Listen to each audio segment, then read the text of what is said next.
évidemment, la jeunesse est le fer de lance de tout changement social. J'en suis encore persuadé en ayant aujourd'hui presque 73 ans.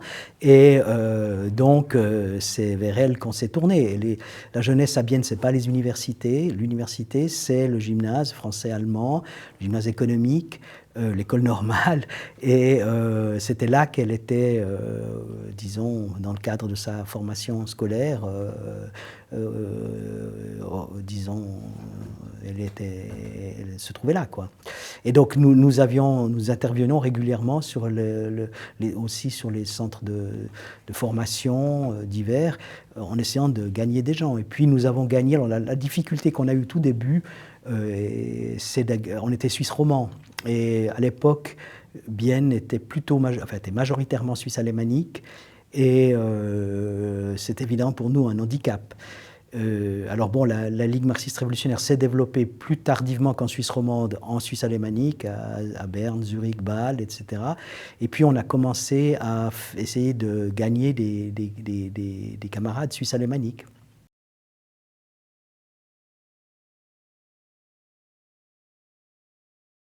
Non, ce n'était pas l'armée du salut. On distribuait des tracts en français et allemand, on traduisait tous nos tracts sur nos actions qu'on menait, soit de solidarité avec des luttes ouvrières, soit par rapport au Chili, par rapport à l'Espagne et la dictature franquiste, par rapport à d'autres événements. Et évidemment, les gens étaient intéressés parce qu'il y avait une politisation. Le souffle de mai 68 a soufflé, évidemment, très modestement, mais aussi à Bienne. Et il était encore présent jusqu'à la fin des années 70. Hein. Après, c'était fini. Mais je veux dire, donc, il y avait un terreau, si j'ose dire, de personnes qui étaient disposées à agir, à s'engager, à réfléchir politiquement. Et après, on faisait de la formation. J'ai été, par exemple, personnellement donner des formations en allemand. C'était pas brillant, mais enfin, comme je pouvais, à Peterlen, chez des camarades suisses-allemands, parce qu'il y avait un petit noyau de Suisse alémanique, Peterlen étant une ville à côté de Bienne, que chacun connaît ici, et qui étaient plutôt des apprentis. Et bon, donc voilà, c'était une façon de les rapprocher de la Ligue marxiste révolutionnaire, et ils sont progressivement, en tout cas pour un certain nombre d'entre eux et d'entre elles, entrés à la LMR.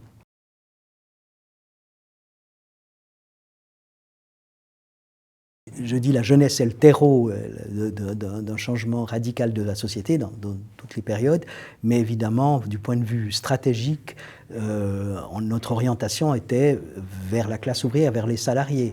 Et on distribuait régulièrement des tracts en français, allemand, italien, espagnol, car il y a des camarades qui traduisaient en espagnol aussi, pour essayer de toucher et de gagner des salariés, des travailleurs, des travailleuses qui travaillaient en usine, voilà, et qui pouvaient être intéressés par nos revendications et ce qu'on disait.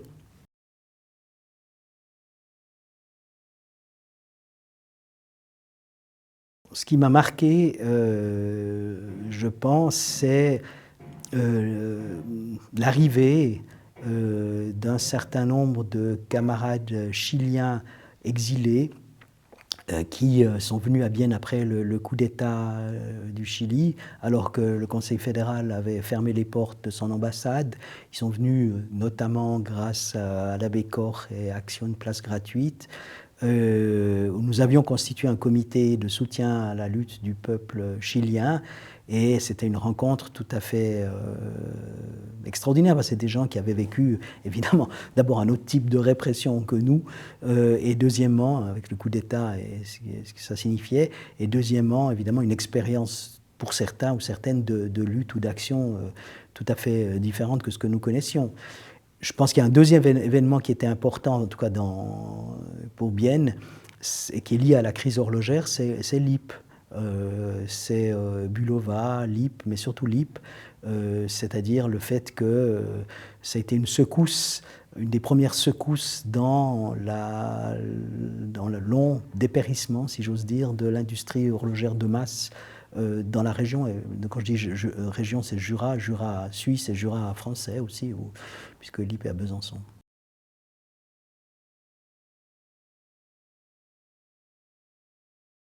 Oui, alors on a été avec des camarades à LIP à plusieurs reprises. On a fait venir des travailleurs et travailleuses de LIP ici à Bienne, à Granges aussi. On a fait une fois venir Charles Piaget, que j'ai transporté dans ma 2 chevaux à Granges. On avait prévu un meeting avec lui à Granges. À Granges, pourquoi? Parce qu'il y avait le siège d'Ebauchessa. Et on voulait, c'était symbolique, hein, Ebauchessa avait donc annoncé la restructuration et la fermeture des ateliers à LIP, et on voulait manifester là. Mais on n'a jamais pu avoir de salle, et on a tourné en rond dans cette ville de Granges à l'époque. Voilà, et donc on avait une solidarité concrète. On a fait descendre de quelques travailleurs et travailleuses de Bienne à la grande manifestation. On a organisé une manifestation à Chaux-de-Fonds. On faisait des meetings de solidarité parce que l'industrie suisse, enfin l'industrie horlogère suisse, Ebauchessa était responsable, enfin était le responsable, la multinationale entre guillemets responsable de la fermeture des ateliers à LIP.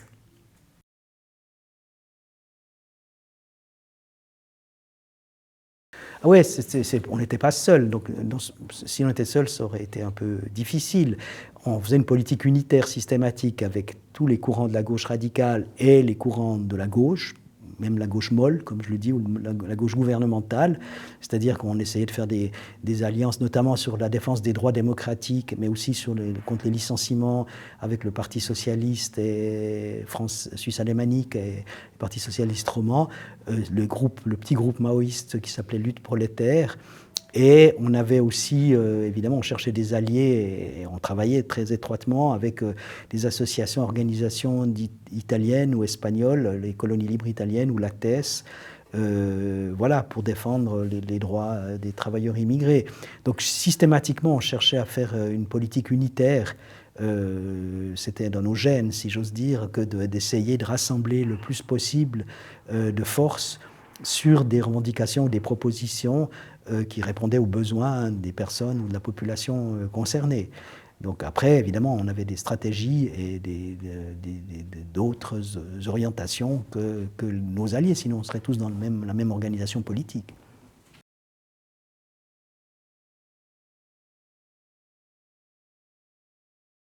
Oui, mais disons, ça a toujours été notre capacité de ne pas faire du propagandisme abstrait. On n'est pas porteur de la flamme révolutionnaire à travers le désert. On essaye de mettre en mouvement des salariés, des jeunes, des femmes, sur des revendications précises, concrètes, répondant à leurs intérêts. Que ce soit sur les questions féministes des droits des femmes, que ce soit sur des questions de conditions de travail, que ce soit sur les questions de conditions d'apprentissage ou de voilà. Et donc, c'est des choses concrètes qui permettent de rassembler et d'agir, et puis qui permettent, dans un deuxième temps, éventuellement, de proposer une stratégie qui est une stratégie de rupture, des revendications qui sont en rupture avec le système lui-même. Parce qu'il est clair qu'en prenant conscience de leur force et en prenant conscience du fait qu'ils peuvent agir sur une revendication immédiate, je ne sais pas moi, les 40 heures ou le droit à une contraception gratuite et libre, ou bien le droit à ce que l'apprentissage soit payé et ce ne soit pas simplement une exploitation maximum de jeunes, de la force de travail de jeunes, eh bien après ils prennent conscience, ou elles prennent conscience du fait qu'il y a des luttes qui doivent s'inscrire sur le plus long terme avec des revendications d'ensemble. C'est ce qu'on appelle, nous, dans notre jargon marxiste et révolutionnaire, une logique transitoire, c'est-à-dire que partant des besoins immédiats des personnes, on peut essayer, c'est pas forcément que ça aboutit, mais à remettre en cause les mécanismes même du système.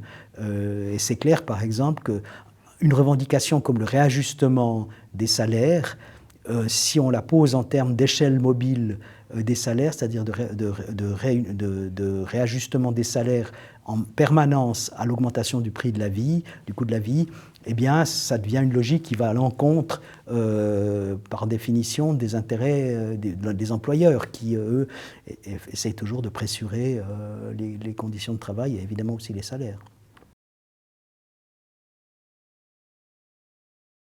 Alors, il est clair que que cette logique des revendications de transition contribue à construire par le en bas un projet plus global, parce qu'on ne s'est jamais compris comme une secte qui allait apporter la lumière, mais on essayait de faire en sorte que les personnes concernées prennent en charge eux-mêmes leur lutte et leur destin, et que dans ce cadre-là remettent en cause le fonctionnement même du système, l'exploitation et l'oppression qu'il impliquait.